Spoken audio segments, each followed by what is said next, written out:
Allora, Presidente, informazioni di servizio che però servono, perché sono tanti gli operatori dei servizi, del turismo, del commercio, anche se sta arrivando leggo subito il messaggio, parliamo poi di Fidimpresa.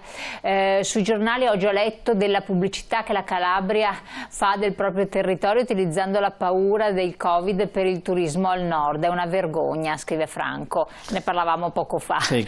È denigratorio. Condivido anch'io che non è questo il la guerra tra i poveri, di promuoversi, esatto, appunto, approfittando di una disgrazia così grave, per dire noi insomma al sud siamo sempre stati molto disponibili di aiutarlo, adesso il sud non deve essere così, perché questo creerebbe le guerre sociali che nessuno di noi vuole. Assolutamente.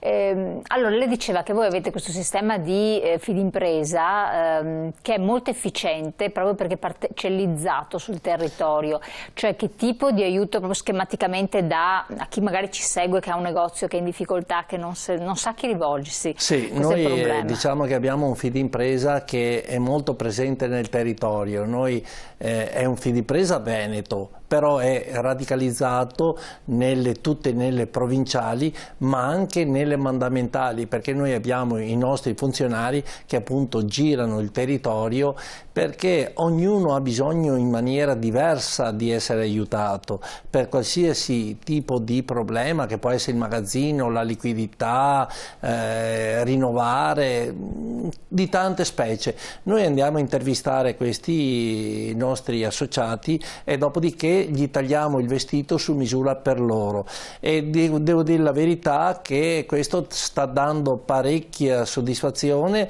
alla nostra Terfidi, ma soprattutto soddisfazione, e come dicevo prima ho ricevuto dei complimenti da un associato che difficilmente si esprimono, ma però questo mi ha riconosciuto che stiamo facendo un grandissimo lavoro, è una piccola soddisfazione anche da parte mia. Quindi questo rivolgetevi insomma a Fidimpresa del territorio della provincia di vostra appartenenza. È arrivato un altro messaggio che diceva: ma sapete quanto prende un cassa integrato in 3 mesi di cassa integrazione? Sono tantissimi nel settore commercio, servizi e turismo i cassi integrati, oppure diciamo così, i a termine che non sono stati rinnovati? Ma ecco, quale cifra dopo 3 mesi di attesa? Una vergogna, scrive il telespettatore. È una vergogna perché tantissimi dei nostri imprenditori hanno allungato, con quei 25.000 euro hanno pagato i loro dipendenti. Questo va detto, però è una vergogna che uno Stato adesso anche si bea di essere intervenuto in maniera importante. Quando tu dai un segnale di chiusura devi avere pronto quel famoso piano B, sapendo che i dipendenti, se hanno fatto la cassa integrazione in deroga, tu hai capito che lì vai da un dipendente all'industria, e quindi devi avere anche la organizzazione per dare soddisfazione a questi qui. Questo è un altro motivo per cui non si muove niente in economia, è un altro motivo per cui uno che prende uno stipendio diciamo minimo di 1.300 euro ne prende 700-800 dopo 3 mesi, non so cosa può fare, e quindi questo, io dico che questa è una grande pecca del nostro paese, questa è una vergogna del nostro paese, non si può lasciare la gente senza soldi. Assolutamente, ma voi avete dei numeri delle persone del settore, perché tanti negozi, tanti hanno aperto, però anche altri no, proprio in una battuta avete dei numeri significativi, percentuali importanti? Guardi, allora la percentuale che posso dire è che le imprese familiari, che sono tante, hanno cominciato a lavorare in famiglia, e se avevano un dipendente, 2 dipendenti li lasciavano a casa perché il lavoro era più che sufficiente per loro, e quindi siamo a un 50%.